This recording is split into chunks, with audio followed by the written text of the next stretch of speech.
नमस्कार विद्यार्थियों। पिछले व्याख्यान में हमने ब्रिटिश कॉमन सभा के अध्यक्ष स्पीकर के संबंध में बात की थी, जिसके तहत हमने स्पीकर पद की प्रतिष्ठा,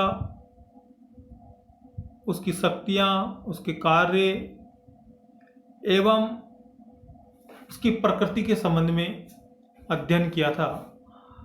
उसी कड़ी के तहत आज के इस व्याख्यान में हम ब्रिटिश संविधान के तहत एक नए विषय का चयन करते हुए, नए अध्याय का चयन करते हुए हम ब्रिटेन में विधि के शासन एवं न्याय व्यवस्था के संबंध में अध्ययन करेंगे कि ब्रिटिश अलिखित संविधान की छत्रछाया में ब्रिटेन में किस प्रकार न्याय व्यवस्था एवं विधि का शासन काम कर रहा है और उसका क्या प्रभाव है, इसके संबंध में हम इस व्याख्यान में बात करेंगे। तो आइए हम शुरू करते हैं। ब्रिटेन में विधि का शासन एवं न्याय व्यवस्था। विधि का शासन ब्रिटिश शासन प्रणाली की विशेषताओं में सबसे प्रमुख मानी जाती है। ब्रिटिश जनता ने सैकड़ों वर्षों के लंबे संघर्ष के बाद अपने अधिकारों की रक्षा के लिए यह व्यवस्था स्थापित की है। यानी जो विधि का शासन आज ब्रिटेन में हमको दिखाई दे रहा है, देखने को मिल रहा है, यह सैकड़ों वर्षों के लंबे इतिहास और संघर्ष की कहानी है। कोई व्यवस्था एक दिन में स्थापित नहीं हो जाती, ये तो आप भी जानते हो। उसको एक लंबे संघर्ष, लंबे मार्ग से होकर गुजरना होता है। आज ब्रिटेन में विधि के शासन की जो व्यवस्था प्रचलित है, प्रत्येक व्यक्ति विधि के अधीन है, चाहे वह किसी भी पद और प्रतिष्ठा से आता हो।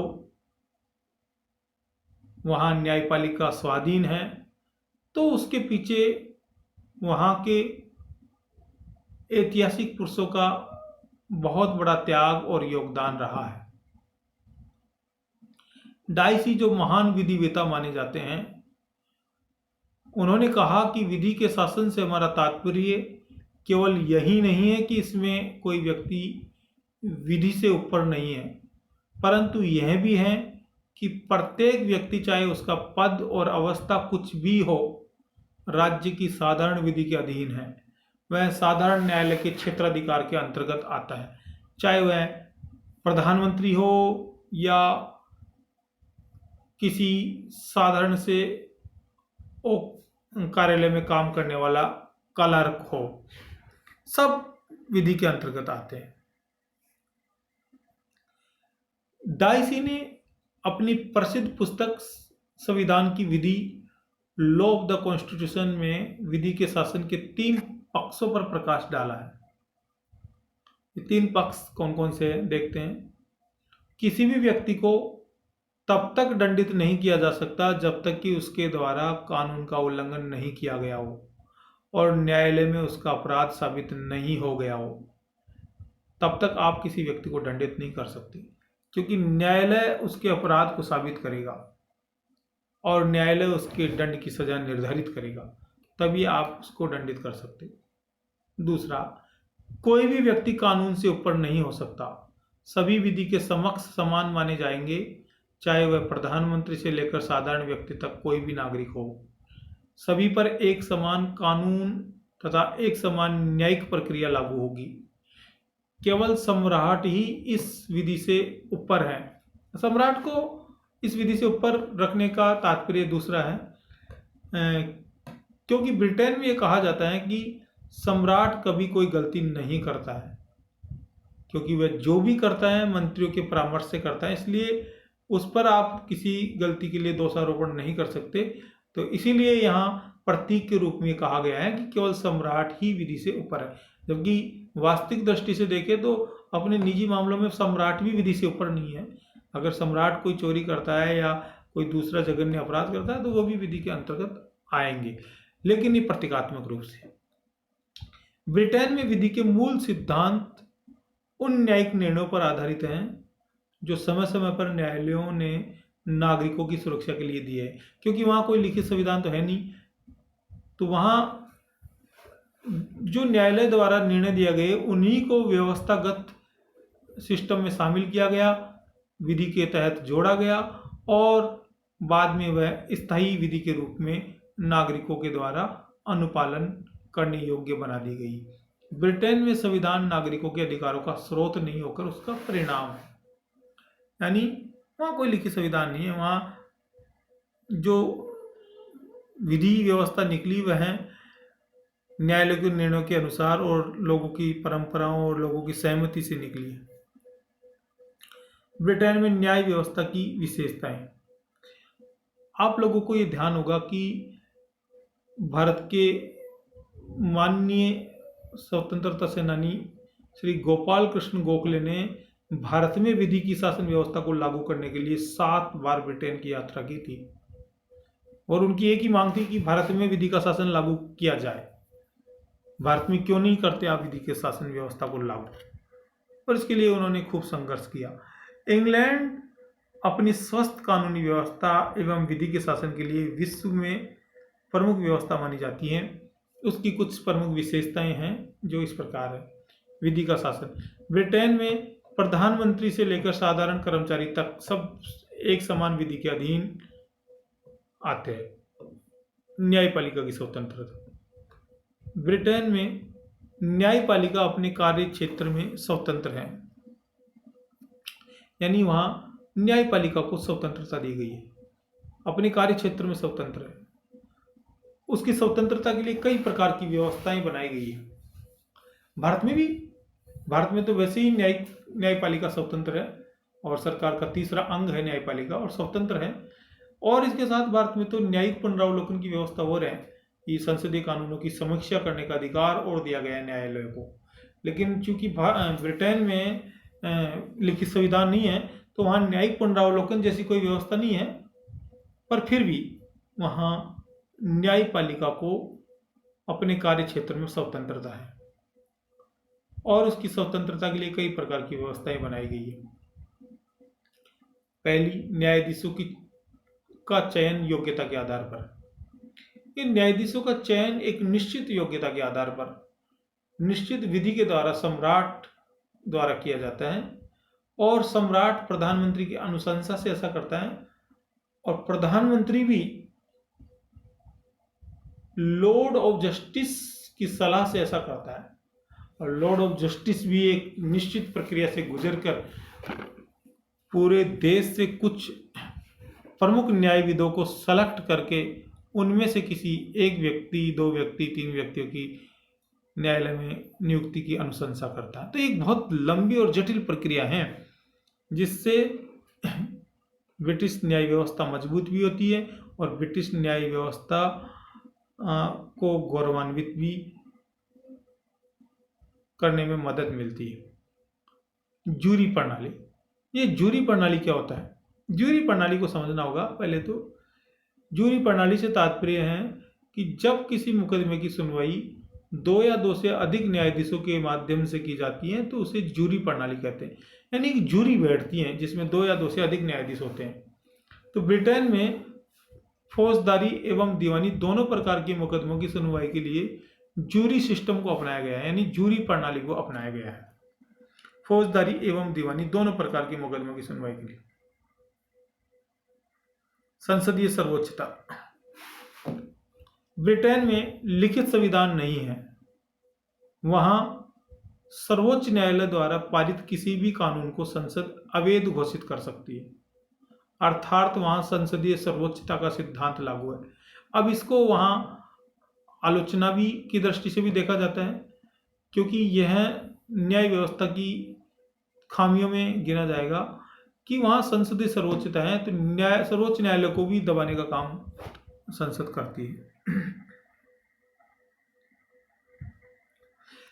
कानून संहिताबद्ध नहीं, ब्रिटेन में कानूनों का अधिकांश भाग संहिताबद्ध नहीं है, सिस्टमेटिक कानून नहीं है। वहाँ परंपराओं और अभिसमयों के आधार पर शासन व्यवस्था संचालित होती है और वहाँ इसमें कोई सिस्टम नहीं है, तो कानून संहिताबद्ध नहीं। वहाँ न्याय पद्धति कॉमन लॉ और स्वाभाविक न्याय पर आधारित है। तो ये बात आपको समझनी पड़ेगी। ये भी वहाँ एक आलोचना का विषय है कि वहाँ कानून संहिता बदली, जबकि भारत में तो आईपीसी सीआरपीसी की धाराएं और बाकायदा उनके नियम, बाकायदा उनकी सारे आईपीसी सीआरपीसी की धाराओं के तहत सारे कानूनों का लेखा जोखा किया गया। और इसके अलावा संविधान यहाँ लिखित है और संविधान के अनुच्छेदों के तहत विस्तार से न्यायपालिका के अधिकार क्षेत्र की बात कही गई है। न्याय पद्धति में भिन्नता, ये भी ब्रिटेन की एक विशेषता है। ब्रिटेन में विभिन्न देशों में प्रचलित न्याय व्यवस्था, अलग अलग प्रकार की न्याय व्यवस्था को समायोजित करके एक नई प्रकार की न्यायिक व्यवस्था का प्रचलन किया गया है।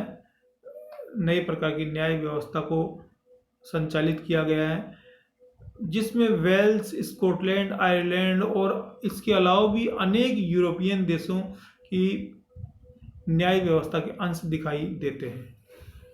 यानी वहाँ बहुत से देशों की न्याय व्यवस्था के स्वरूप को मिक्स करके एक समायोजित न्यायिक व्यवस्था, न्यायिक पद्धति अपनाई गई है। निःशुल्क कानूनी सहायता, ब्रिटेन में न्याय के द्वार सभी लोगों के लिए खुले हैं। निर्धन लोगों के लिए भी न्याय के समक्ष समता का कोई मूल्य नहीं है। वहाँ निर्धन लोगों के लिए वकीलों की सेवाएं निःशुल्क प्राप्त होती हैं। यानी वहाँ निःशुल्क रूप से वकीलों की सेवाएं ले सकते हैं निर्धन लोग। तो ये निःशुल्क कानूनी सहायता, ये बहुत अच्छी विशेषता है ब्रिटेन की। ब्रिटेन में संवैधानिक सुधार अधिनियम 2005 के तहत एक सर्वोच्च न्यायालय की स्थापना का प्रावधान किया गया। ये थोड़ा स्ट्रक्चर में आपको समझा देता हूँ ब्रिटिश न्यायपालिका का।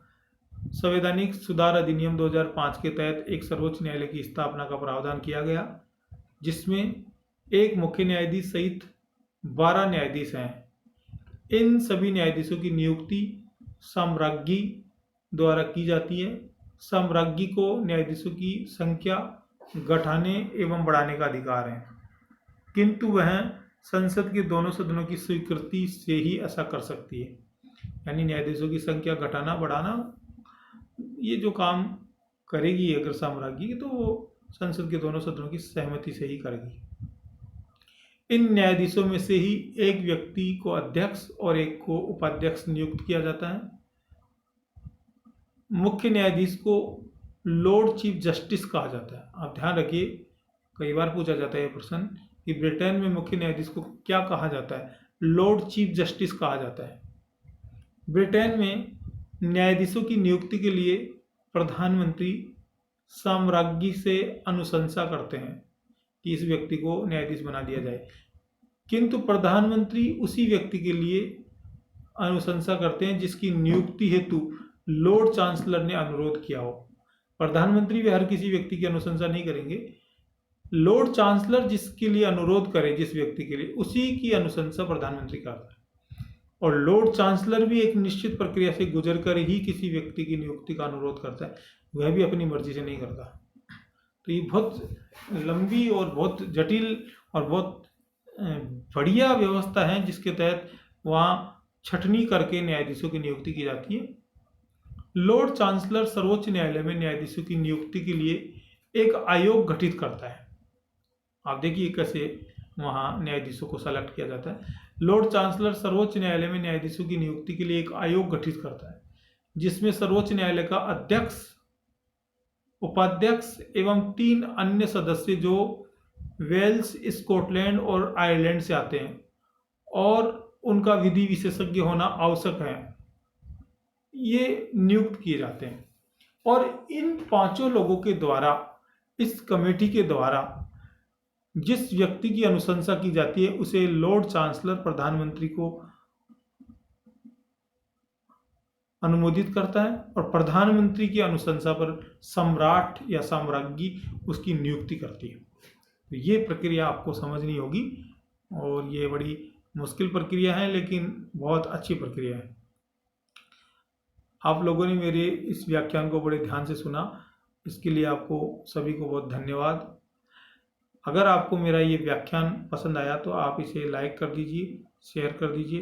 एक बार पुनः आप सभी को धन्यवाद।